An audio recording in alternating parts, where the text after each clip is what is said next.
Coach Kung Fu binabatikos dahil iniwan ng Cherry Tigo para sa UST, binasbasa ni Coach Ramil sa finals. Pero Coach Ramil may binabakurang foreign spiker?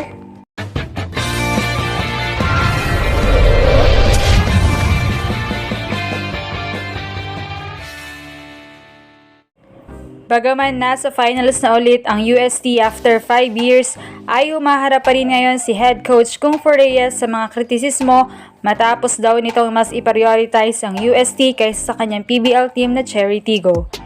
Naipit nga sa desisyon ng veteranong coach na ito kung saan parehong contender para sa finals ang kanyang UAAP at PBL team. Dahil na rin sa magkalapit na oras na schedule nito, 4 p.m. para sa Cherry Tigo at 6 p.m. naman sa UST. Pinili nga ni Coach Kung Fu ang UST kung saan ginanap sa MOA Arena kung saan nadathrone nga muli sa De La Salle ang final spot.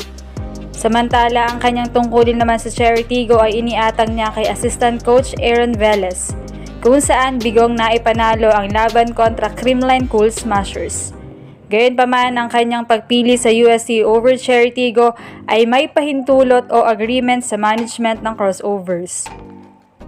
Ang Saitin family kung saan si Romel Saitin ang president ng Cherry Auto ay supporter din naman ng Golden Tigerses simula nung humiwalay sila sa UP Fighting Maroons few years ago.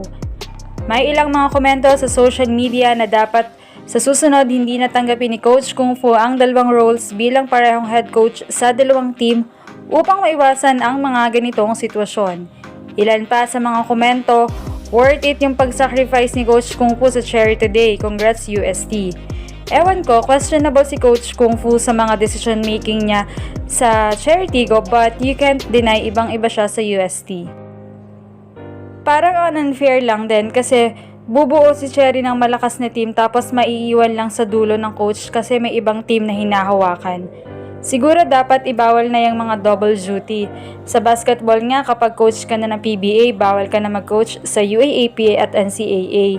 Dapat ganun din sa PBL kasi pro league din naman. Sayang ang Cherry Tigo, halatang napabayaan ng dulo. Ganda na ng takbo yung eliminations tapos parang bumaba yung laro ng semis.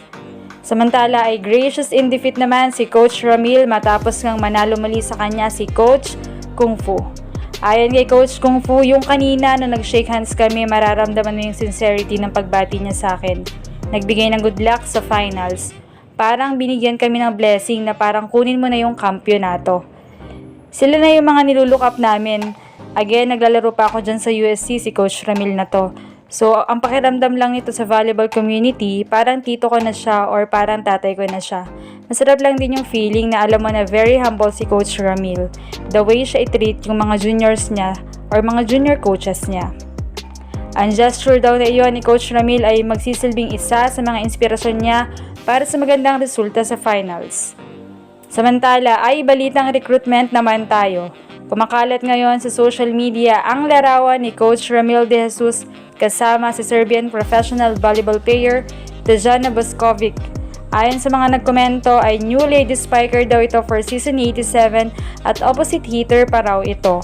Ika pa ng iba ay mukhang nakahuli muli ng malaking isda si Coach Ramil, knowing na target lagi ni Coach ay matatangkad na players. Subalit nagkaroon ng masusing pagsusearch si Volleyball Nation at nang makita namin ay 24 years old na ito. Diba ang rule sa UAAP ay hanggang 26 at hindi ka dapat mag-turn ng 27 years old sa May cut-off. Kaya naman mukhang hindi possible ito at baka matagal na ang picture na ito, subalit ngayon lamang lumabas dahil nag-trending muli ang DLSU mula sa pagkabagsak nito sa finals sa kamay ng UST.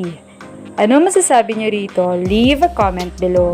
Thank you for watching and don't forget to subscribe.